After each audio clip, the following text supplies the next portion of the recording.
गुरु की महिमा क्या है और गुरु की ताकत क्या है, इसके बारे में हमारे रहबर जी बड़े आसान और प्यारे शब्दों में हमें समझाते हैं कि गुरु की अहमियत इतनी ज़्यादा है हमारे जीवन में। बता रहे हैं कि इससे बढ़कर कुछ है ही नहीं पूरी दुनिया में। और अगर गुरु की अहमियत गुरु अर्जन देव महाराज जी भी बताते हैं। कौन बता रहे हैं? सृष्टि के मालिक गुरु अर्जन देव महाराज जी ये बात कह रहे हैं कि मैंने इस सृष्टि पर नजर मार कर देख ली, सब सुखों पर नजर मार कर देख ली। गुरु से मिलाप से बड़ा कोई सुख है ही नहीं। सबसे बड़ा सुख अगर कुछ है तो वह है गुरु से गुरु को वीडियो लाइक कर दो, सब्सक्राइब कर दो प्लीज़। आपका आगे हाथ जोड़ता हूँ और बैठ के पूरा सत्संग सुनना, आप बीच में छोड़ के चले जाते हैं। मिलना, गुरु के नाम में अभेद हो जाना। आगे समझाते हैं कि कैसे होता है, अभेद होते कैसे हैं गुरु के नाम में, ये मिलाप होगा कैसे। जिस पर गुरु प्रसन्न हो जाए उसका मिलाप वो करा देता है परमात्मा से। बिछड़ी हुई आत्मा को परमात्मा से मिलाना ही गुरु का काम है। और ये कहते हैं कि ये जो नियम है, जब से सृष्टि बनी है, जब से सृष्टि की रचना हुई है, उस निरंकार ने ये नियम कायम कर दिया है कि अगर मुझसे मिलना है तो गुरु को प्रसन्न करना ही पड़ेगा। साथ चाहिए परमात्मा का तो गुरु की प्रसन्नता लेनी पड़ेगी। पर गुरु की प्रसन्नता मिले कैसे, इसके बारे में आगे बताते हैं। हमारे रहबर जी कहते हैं कि मैंने अपने गुरु से हाथ जोड़कर मांगता हूँ कि मुझे नाम की दात बख्श, और वह भी ऐसी एक सेकंड के लिए भी मैं उसे ना भूलूं। सिमरन चलता रहे, नाम जाप चलता रहे, चाहे बातें कर रहे हो, चाहे सो रहे हो, या खा पी रहे हो, या चल रहे हो, उठत बैठत सोवत जागत, ये मन तुझे ही पुकारे।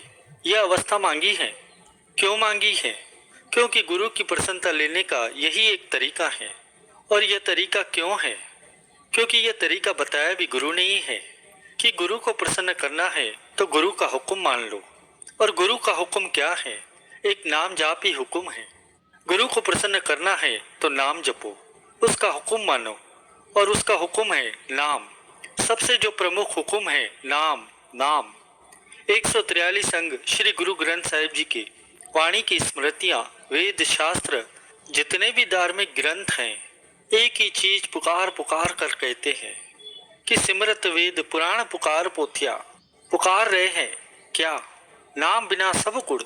चाहे कुछ भी कर ले, बिना नाम के गुरु की प्रसन्नता नहीं मिलेगी। और बिना गुरु की प्रसन्नता के तो गुरु प्रसाद भी प्राप्त नहीं कर पाएगा। भाग सच्चा सोए हैं जिस हरदन अंतर, जिसके हृदय में नाम चल पड़े उससे बड़ा भाग्यशाली संसार में कोई नहीं है। क्यों नाम चलता है हृदय के अंदर? यह संकेत है कि गुरु प्रसाद बरतता है। हृदय में नाम चल गया, अब मिलाप होने की देरी है। माया के बंधनों से, मोह के बंधनों से केवल वही छूट पाएगा जिसके हृदय में शब्द निरंतर चलेगा। निरंतर, बिना अंतर के, कोई गैप नहीं। एक विचार आता है, दूसरा जाता है, जिसे विचारों की जंजीर कहते हैं। सारी की सारी जंजीर केवल गुरु की तरफ जा रही हो, नाम की जंजीर हो।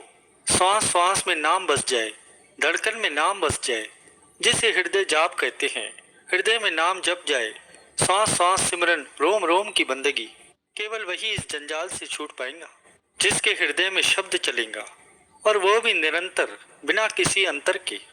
अब बात आती है कि गुरु कौन है, क्या करते हैं, क्या कर सकते हैं, गुरु की ताकत क्या है। इसे सरल अर्थों में समझते हैं। गुरु वाणी का रूप है और वाणी गुरु रूप है। वाणी जो कहती है वह हमारे लिए हुक्म है, और जो वाणी के हुक्म के अनुसार चलेगा वो पार हो जाएगा। कहने का भाव ये है, अगर गुरु की वाणी के अर्थों को समझना हो या सारे जीवन का सार समझना हो तो वह है हुक्म। गुरु प्रसाद को पाना है, हुक्म को बुझना पड़ेगा। जिसने अपने मन को समर्पित कर दिया, उसके हुक्म के अनुसार अपने मन की नींव चलाई, उस गुरु की सुनी, उस पर गुरु प्रसाद बरतता है, दूसरा किसी पर नहीं। अब गुरु की प्रसन्नता को पाने का तरीका क्या है? कई तरीके हैं गुरुमुखों, कई पहलू हैं गुरु की प्रसन्नता को पाने के। उनमें से सबसे विशेष पहलू है हुक्म। हुक्म मानना सबसे विशेष पहलू है। अगर प्रभु को पाना है तो हुक्म मानो गुरु का। हमारे रहबर जी कहते हैं हुक्म प्रेम से भी ऊपर है। कहते हैं हुक्म से ऊपर प्रेम नहीं है। कैसे वह समझाते हैं। कहते हैं प्रेम में ना आदमी कभी कभी आवेश हो जाता है, अवेला कहते हैं आलसी हो जाता है। प्रेम में आदमी का मन करता है, जो उसका मन करे वह करे, वह सही भी है। प्रेम में सब परवान है, पर हुक्म में यह आलस की जगह भी नहीं है। अब ये बात कोई आम इंसान कहे तो जरा विचार करे, शायद गलत भी हो, पर हमारे रहबर जी समझाते हैं कितनी बड़ी बात है ये, कि उनके प्रेम से ऊपर हुक्म है। कहते हैं गुरु का हुक्म हो गया वो करना है, प्रेम से ऊपर है। अब जैसे भाई लैणा जी ने गुरु नानक पातशाह जी का वह हुक्म भी माना जो दिमाग में फिट ही नहीं बैठता। आधी रात को कहते हैं सूरज निकल आया, जाके कपड़े सुखा के आ। भाई लैणा जी ने ये नहीं कहा कि पातशाह अभी तो रात है, सूरज कहाँ निकला है। वो चले गए कपड़े सुखाने। जब वापस आए तो गुरु नानक पातशाह कहने लगे कि तूने कहा क्यों नहीं कि रात है। कहने लगे कि पातशाह आप कह रहे हो कि सूरज निकल आया है तो निकला ही होगा, मुझे नहीं दिखाई दे रहा, मेरी तुच्छ बुद्धि है। एक बार हुक्म किया गुरु नानक पातशाह जी ने कि पेड़ को हिलाओ, मिठाइयाँ गिरने लगेंगी। लोगों ने आवाज़ दी, भाई क्या करने जा रहे हो, पेड़ से कोई मिठाई गिरती है क्या। भाई लैणा जी कहने लगे कि मुझे नहीं पता पेड़ों से मिठाई गिरे या न गिरे, पर गुरु नानक जी ने कहा है कि हिलाओ मिठाइयाँ गिरेंगी। अब मिठाई गिरे या न गिरे ये उनकी मर्जी है, मेरा काम है पेड़ हिलाना। अब क्या गुरु प्रसाद वरत गया और ऐसा वर्ता है कि अपना ही रूप बना दिया, क्योंकि गुरु जब प्रसन्न होता है वो अपने आप में मिला ही लेता है।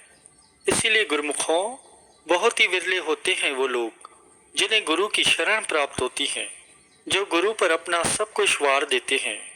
जैसे जंगल में चंदन के पेड़ होते हैं, पर हर किसी को उसकी परख नहीं होती, हर किसी को पहचान नहीं होती कि चंदन का पेड़ है। पर जो चंदन के व्यापारी होते हैं वह उसे ढूंढ ही लेते हैं। ढूंढते ही नहीं, वह ये भी पता लगा लेते हैं कि आसपास के किन वृक्षों में चंदन की सुगंध गई है। उनको ये भी यूज कर लेते हैं और बाहर लाकर बाजार में बेच देते हैं, उसकी कीमत पा लेते हैं। कहने का भाव ये है कि समुद्र में गोताखोर और हंस, जंगलों में सिद्ध पुरुष जिनको परख होती है, पहाड़ों में खोजवान लोग जिसे जो चाहिए होता है वह ढूंढकर मेहनत करके वह ले आता है और पा लेता है, तृप्त हो जाता है, उससे उसका काम पूरा हो गया, उसकी रोजी रोटी का वह जरिया है, उसने पा लिया। जो उसे समुद्र से चाहिए था उसने समुद्र से पा लिया, जिसको पहाड़ों में से चाहिए था पहाड़ से ले लिया, जिसको जंगलों में से चाहिए था वह जंगलों से पा लिया। अब आखिर में हमारे रहबर जी एक कमाल की बात बताते हैं कि जिस प्रकार समुद्र से पा लिया, जिसको चाहिए था पहाड़ों में से ले लिया, जंगलों से पा लिया, जिन्होंने खोजा उन्होंने पाया, पर हर किसी को नहीं पाया। कहने लगे इसी प्रकार गुरु की वाणी को जिन्होंने खोजा उन्होंने पा लिया। इसलिए महापुरुष फरमाते हैं हर चीज है वाणी में परमात्मा को पाने की, पर परमात्मा को पाना कुछ ही विरले लोगों का लक्ष्य होता है। इसीलिए संत महापुरुष फरमाते हैं कि सारे भ्रमों से उठकर गुरु की आज्ञा मानो और गुरु की आज्ञा